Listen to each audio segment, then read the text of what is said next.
you grew up in South Africa and then went to India to be with your grandfather, and then back to South Africa and then to the United States. How did that journey take place?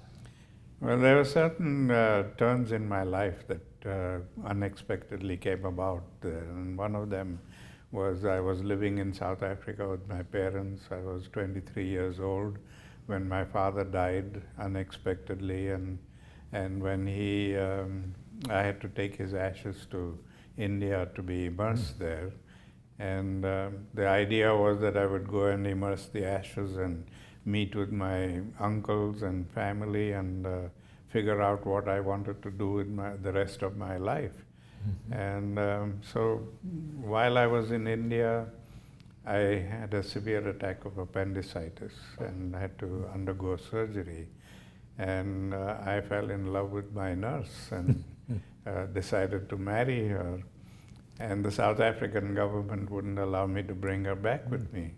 They said, you can come alone because you're a South African citizen, but she will not be given citizenship rights, and so you can't come with her. So I was forced to live in India by these prejudices that existed in South Africa. And I made a life there. I was a journalist, and my wife and I were also very concerned about the poor people in India and the oppressed.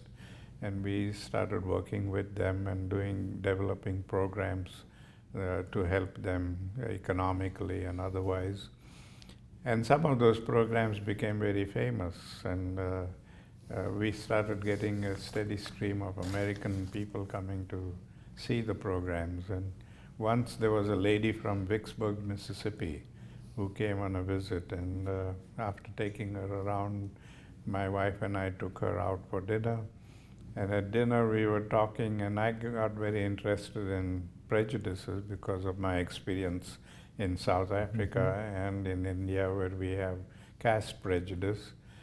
And so I started discussing with her the question of race prejudice, because coming from Vicksburg, Mississippi, and I knew that it was the hotbed of prejudices. So we got into this discussion, and during the discussion I just quite casually mentioned that it would be a fascinating subject to write a book on, comparing the three types of prejudices. And she asked me, would you like to write this book? And I said, yes, but I don't have the means to come to the US and do the work there. And I didn't realize that she was connected with the University of Mississippi. So 6-8 months later, I got a letter from the university offering me a fellowship to come and do a study here on that. And that's how I came to the United States in 1987 for 1 year.